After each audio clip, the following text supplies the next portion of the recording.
mnasaba uliopuuzwa.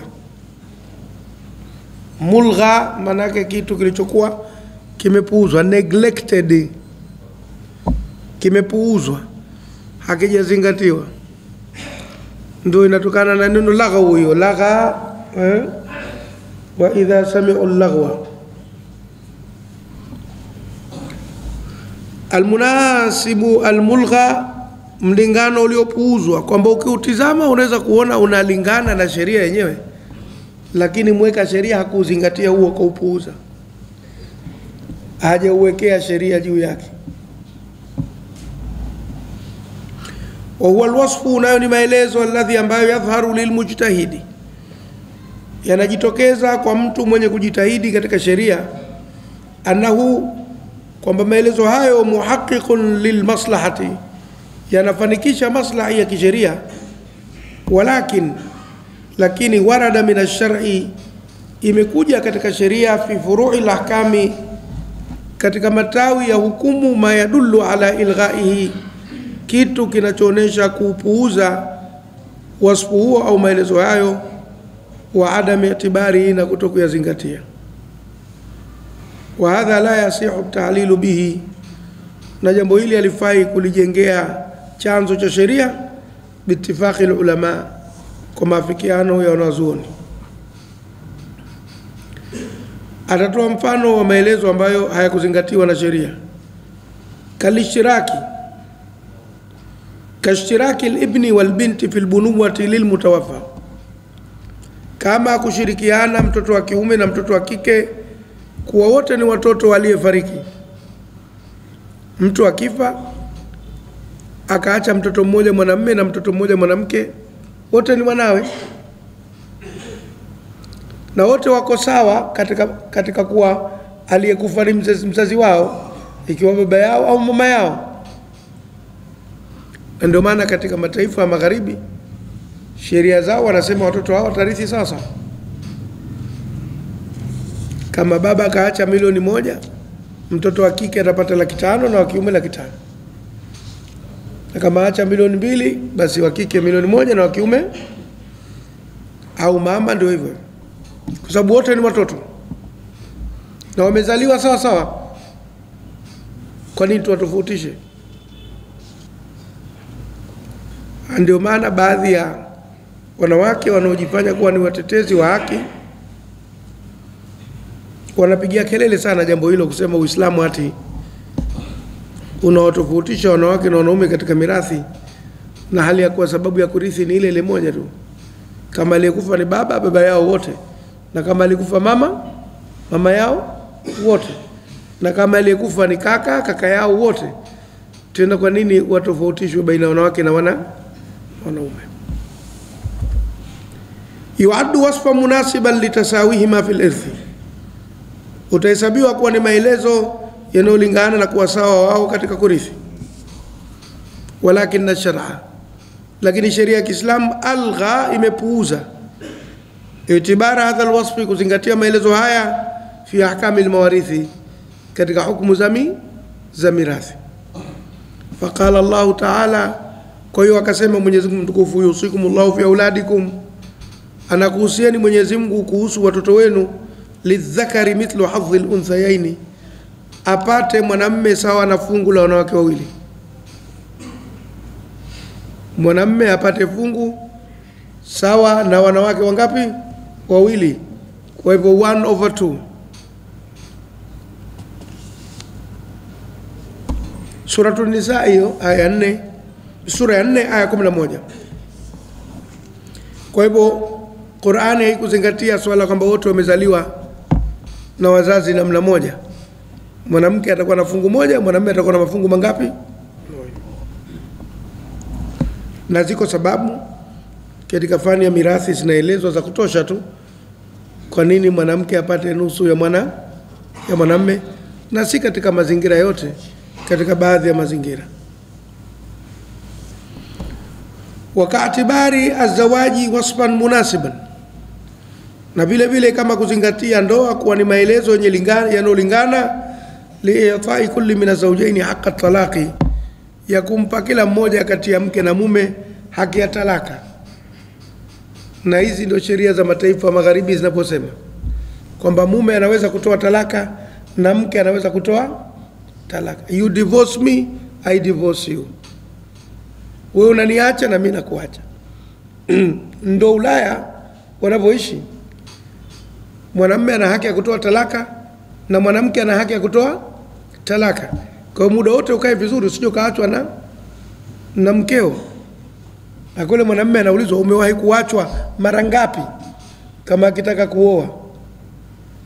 Na inakuwa ila kama kapigwa talaka nyingi. Kama sisi unapotaka kuoa mwanamke si unauliza kama ni mjane kaachwa mara ngapi? Basi na wewe vile vile kule unauliziwa umeachwa mara ngapi? Uuliziwi lakini umeolewa mara ngapi? Unaulizwa tu umeachwa mara ngapi? Kwa sababu wanasema haki ya talaka ni ya mwanamke na mwanamume. Kwetu sisi kwenye Uislamu haiko hivyo. Talaka ni haki ya mume tu. Mwanamke anayo haki ya kutoka kwenye ndoa kwa njia nyingine inaitwa khulu, ya kujiondoa katika nini? Katika ndoa. Na kila mmoja kina utaratibu wake. Haya.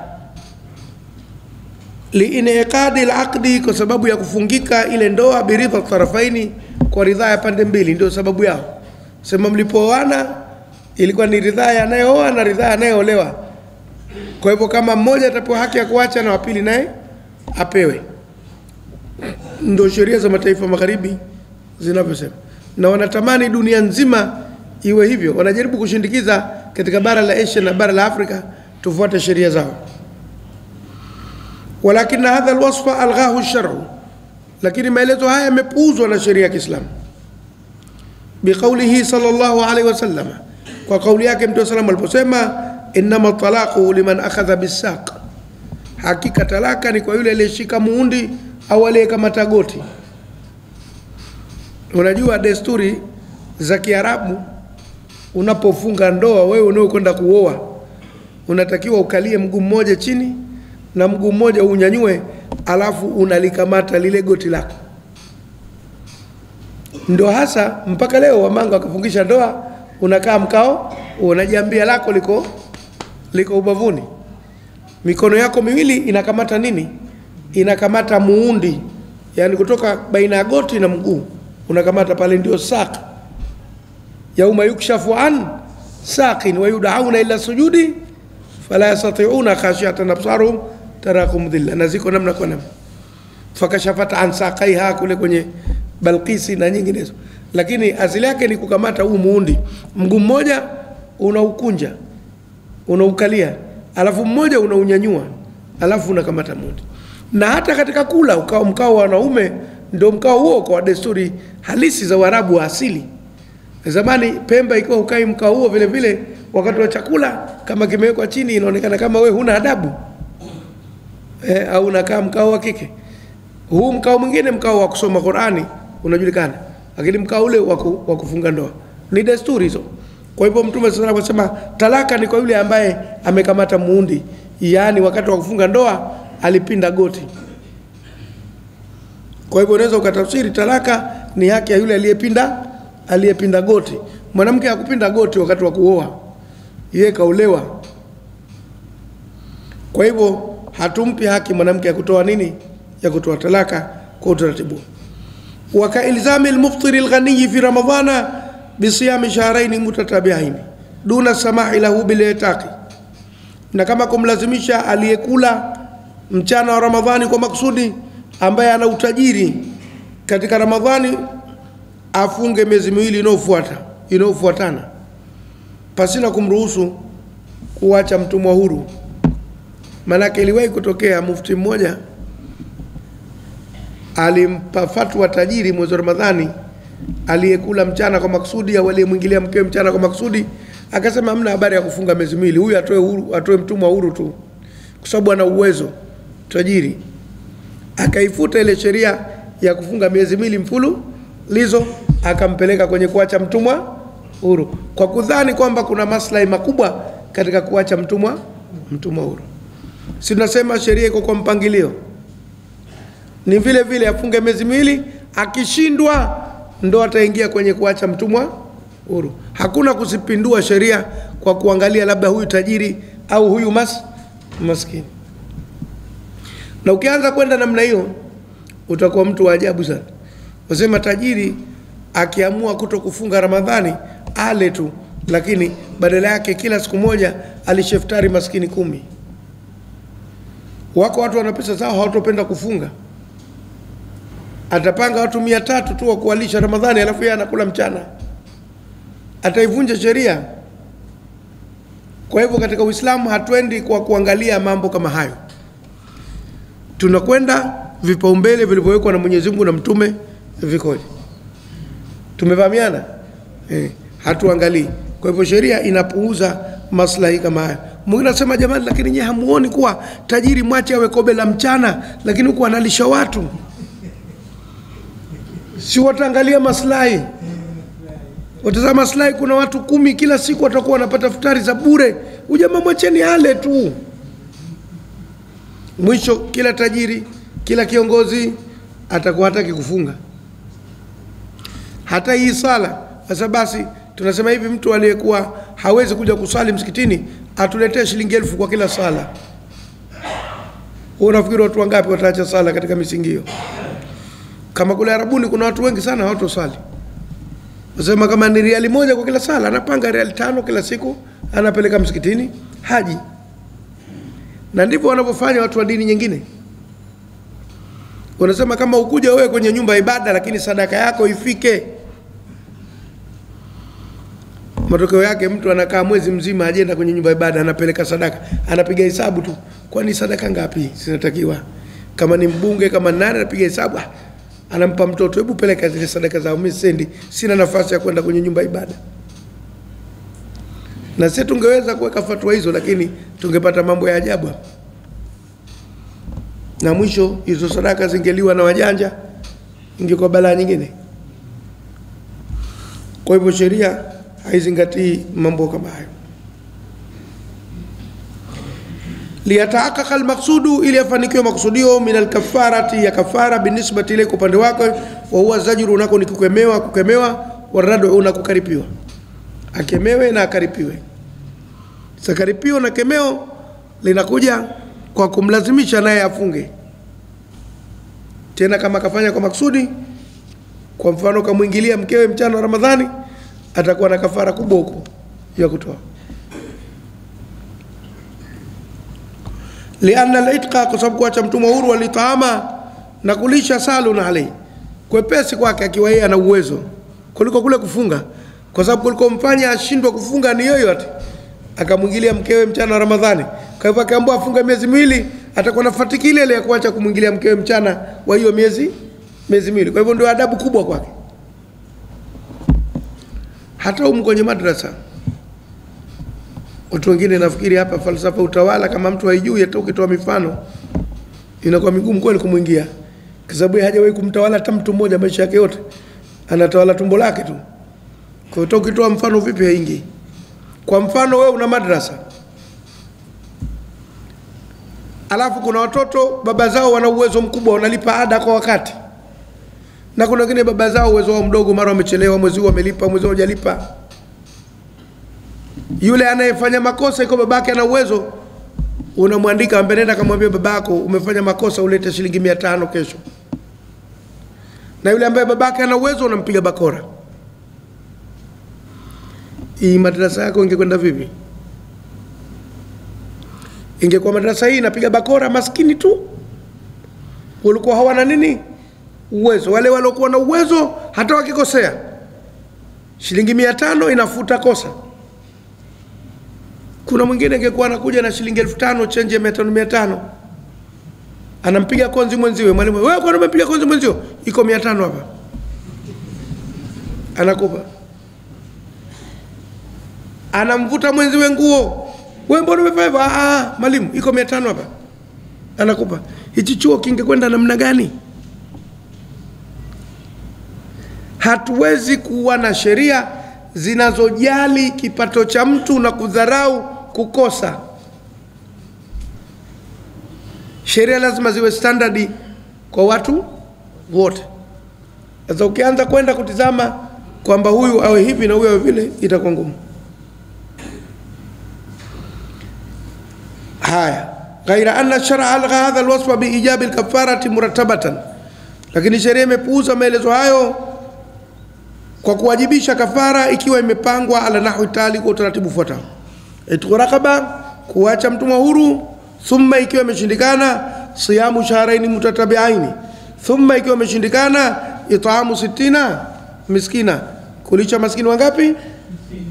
Duna tafriqin, pasina kutofautisha baina almukallafina, baina wanaolazimishwa na sheria, bisababi alghina walqudrati, kwa sababu ya utajiri na uwezo, ala alitqi wa adami tadharruri bihi, na katika kuacha huru na kutokudhurika na jambo hilo. Kwa hivyo sheria itapuuza mambo ambayo inaona kuwa hatimaye yanaweza katupeleka siku.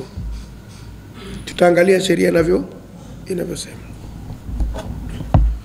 Kipengele cha 5, tankihul manati, kuchuja fungamano au uhusiano baina kinachopimwa na kinachopimiwa. Kuchuja ndio tankih. Wa ijtihadu fi ta'yin illa, ni kujitahidi katika kuainisha chanzo cha sheria, min baina al-awsafi, baina sifa allati anata shari'u al-hukma biha, ambazo ametundika mweka sheria hukumu juu yake. Idha thabata dhalika binassin au ijma'in, hilo likithibiti kwa dondoo, yani aya Qur'ani au hadithi sahihi ya mtume, au ijma'in au makubaliano ya wanazuoni. An tariqi, kwa njia, hadfi, kuondoa, ma la dakhla lahu, lisilokuwa na mwingiliano, fi ta'thiri, katika kuathiri, wal itibari, na kuzingatia, mimma qtarana bihi min al-awsafi, yaloambatana nayo katika maelezo. Katalili kafarati al-fitri fi Ramadhan, kama kutafuta chanzo cha kufanya kafara katika kula mchana wa Ramadhani, fi hadithi al-arabi, katika hadithi ya yule bedui, alladhi waqa amra'atahu amidan, aliyemuomba radhi mkewe kwa maksudi, au aliyemuangukia mkewe kwa maksudi, au maana yake nyingine ya waziwazi ambayo nikisema mara nyingine wengine hulalamika, kwa sababu naona hapa nikisema kamuomba radhi mkewe, kamuangukia mkewe kwa maksudi, kuna watu hawafahamu. Tukisema waziwazi mnasema shekhe anatukana, shekhe huyu matusi. Na wengine nasema mimi shekhe nishafahamu. Ukishafahamu wewe ndio maana yake nini? Kwamba watu wote washafahamu kwamba hapa mmekuja kukusomesha wewe peke yako. Aliyemuingilia mkewe mchana wa Ramadhani kafanya naye kitendo cha kijitu kizima. Wazanzibari tunajifanya tuna haya sana, kumbe wanafiki. Tufundishane mambo, tuelewane. Hakuna haja ya kufanya unafiki. Hadithi hii maarufu tulisoma kwenye Bulughul Marami, kwamba alikuja bedui mmoja kwa Mtume SAW, kashika mikono yake kichwani. Halaktu ya Rasulullah, halaktu ya Rasulullah, halaktu, nimeangamia ewe mjumbe wa Mwenyezi Mungu, nimeangamia. Na ilikuwa ndani ya Ramadhani. Akamwambia umefanya nini? Akamwambia nimemuomba radhi mama watoto mchana huu wa Ramadhani. Yani nimefanya naye kitendo hichi ndani ya mchana wa Ramadhani. Akamwambia je, unaye mtumwa kuacha huru? Akasema sina. Akaambia je, unaweza kufunga miezi 2 mfululizo? Akasema siwezi, mwezi huu mmoja ndio umeona nimeomba radhi mchana, hiyo 2 nitaweza wapi? Hadithi inaitwa ya maskini mwenye nyege.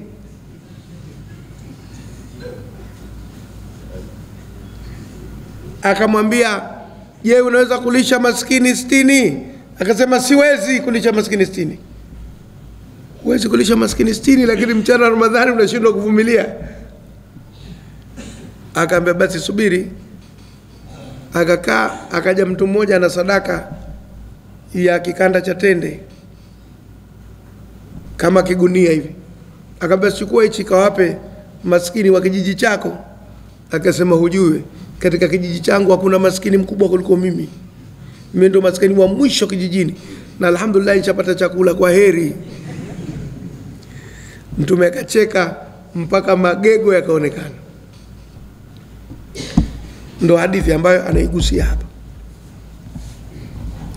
Dalal hadithu bi tariqi al-imai, hadithi ile imeonyesha kwa njia ya kudokeza, ala anna, ya kwamba illata ijabi alkafarati ala alarabi, chanzo cha kulazimisha kutoa kafara kwa yule bedui, hiya alwiqa'u, ni kule kuangukiana yeye na mkewe katika mchana wa Ramadhani, kupigana ngwara, kupigana mieleka. Ama al-awsafu al-ukhra, ama maelezo mengine yote kwamba labda alikuwa bedui, labda alikuwa nazo nyingi sana nyege, hayo yote sio maelezo. Maelezo ni kwamba kafanya kitendo kile katika mchana wa Ramadhani na hali ya kuwa ni Muislamu basi. Ama al-awsafu al-ukhra fawajad mujtahid, akayakuta mwenye kujitahidi, la taathira la fil hukmi, hayana athari katika nini? Katika hukumu. Awe bedui asiwe bedui, awe ana hamu nyingi awe ana hamu kidogo, hayo sio ya msingi. Ya msingi alikuwa Muislamu na kalifanya lile jambo mchana wa Ramadhani basi, hayo ndio ya msingi. Mithlu kauni alladhi waqa arabiyan, mfano kuwa kama aliomba radhi alikuwa bedui, liana tashira al-ahkami la tamyiza pia, kwa sababu uwekaji wa sheria za hukumu hauna ubaguzi ndani yake, baina fardin wa akhar, baina mtu na mtu mwingine. Hakuna sheria za mabedui peke yao na sheria za watu wa mjini peke yao. Ma lam yaqum dalilun ala al-khususiyya, muda ambao kwamba hajasimama hoja ya makhsus. Kama ingekuwa imesimama hoja ya makhsusi basi ingekuwa hivyo.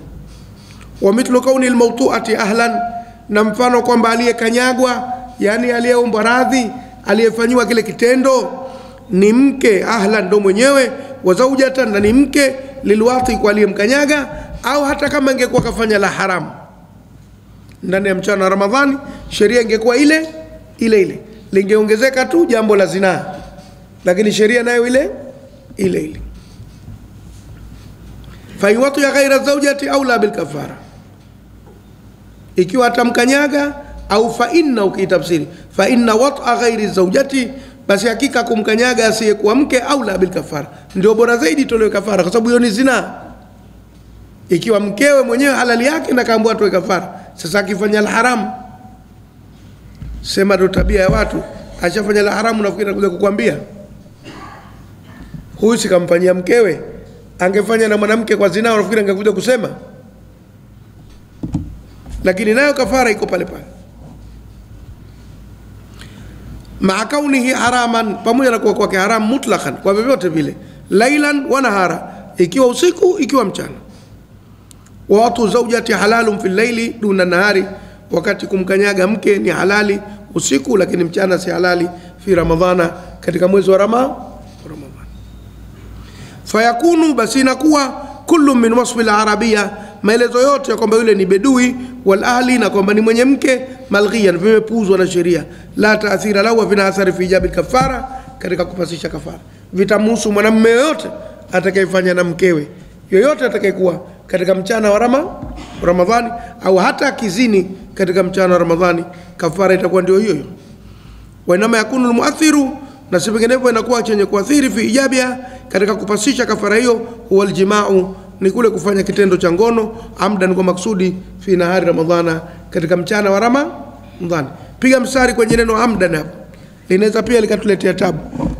Hebu kaa ufikiri kwa sekunde chache, anafanyaje mtu kitendo kile bila kukusudia mchana wa Ramadhani? Manake iko maksudi, inawezekana haja kusudia. Amekupa dakika, wewe hata dakika haijamalizika ushaanza kufikiri. Kama ulifikiri kabla ya somo wewe, anawezaje? Labda iwe hajajua kuwa Ramadhani imeingia, ilikuwa yaumu shaki, na yeye kishazoea asubuhi baridi anajikunguta kidogo, lakini kuwa mchana Ramadhani na haja kusudia,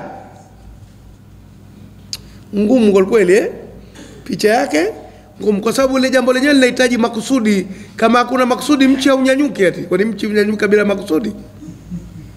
Lazima uwepo makusudi. Haya, ala kula hali ndio awe na wetu. Fa huwa illa tujubi al-kafarati inda Shafi'i, basi hichi ndio chanzo cha kafara, cha kupasa kafara kwa Shafi wa Hanabila na Mahambal, duna ma adahu, pasina mwingine, kala akli wa shurbi. Wao wanasema ni lile jambo hilo tu ndio linaloleta kafara. Akila kwa maksudi, akinywa kwa maksudi, itakuwa kaharibu saumu yake, kapata dhambi, lakini hakuna kafara. Lakini akilifanya jambo lile ndio kutakuwa na kafara na saumu imebatilika. Lakini akila kwa maksudi mchana Ramadhani, akinywa kwa maksudi, saumu imebatilika, atalazimika kufunga tena, lakini hakuna nini? Kafara. Lakini akifanya lile jambo hata kama hajala wala hajanywa, kutakuwa na kafara. Wako wengine wamesema hata huko kula na kunywa nako kutamlazimisha atoe kafara, lakini hao ni madhehebu nyingine. Madhehebu ya Shafi na Hanbali wamesema ni jambo lile tu ndio linalosababisha kafara, haya mengine yote hayana nini? Hayana kafara. Haya, kwa hivyo tumefahamiana. Waqasa al-Hanafiyya, na mahanafi wal Malikiyya na mamaliki wamefanya kiasi, wamelinganisha al-akla wa shurba ala al-jimai, kula na kunywa katika jambo lile, kwamba ukila kwa makusudi vile vile kutakuwa na kafara, na ukinywa kwa makusudi. Na kauli ya zamani ya madhhabu al-Abathi ilikuwa kama hii ya mahanafi, hata ukila kwa makusudi na ukinywa kwa makusudi vile vile itakulazimu kafara. Lakini jamhuri wamesema kafara inatokana na lile jambo la kijitu kizima peke yake. Fayakunu fiha al-kafara, tutakuwa na kafara. Wa yakunu al-mu'athiru fi ijabi al-kafara, na kitakuwa kilichoathiri katika kuilazimisha kafara indao kwao huwa ni huku intihaku, kuvunja hurmati Ramadhan, heshima ya Ramadhan, bitanawili al-muftiri, kwa kupata chenye kufunguza amdan, kwa maksudi. Intihaku, kuvunja hurmati, heshima Ramadhan ya Ramadhan, bitanawili, kwa kupata al-muftiri, chenye kufunguza amdan, kwa makusudi. Kwa hivyo Maliki na Hanafi wao wamekwenda kuwa hata ukila kwa maksudi na ukinywa kwa maksudi itabidi utoe kafara, na kafara yake uache mtumwa huru, uweze ufunge miezi 2 mfululizo, uweze ulishe maskini 60 kwa kula kwa maksudi siku moja tu, au kunywa kwa maksudi siku moja.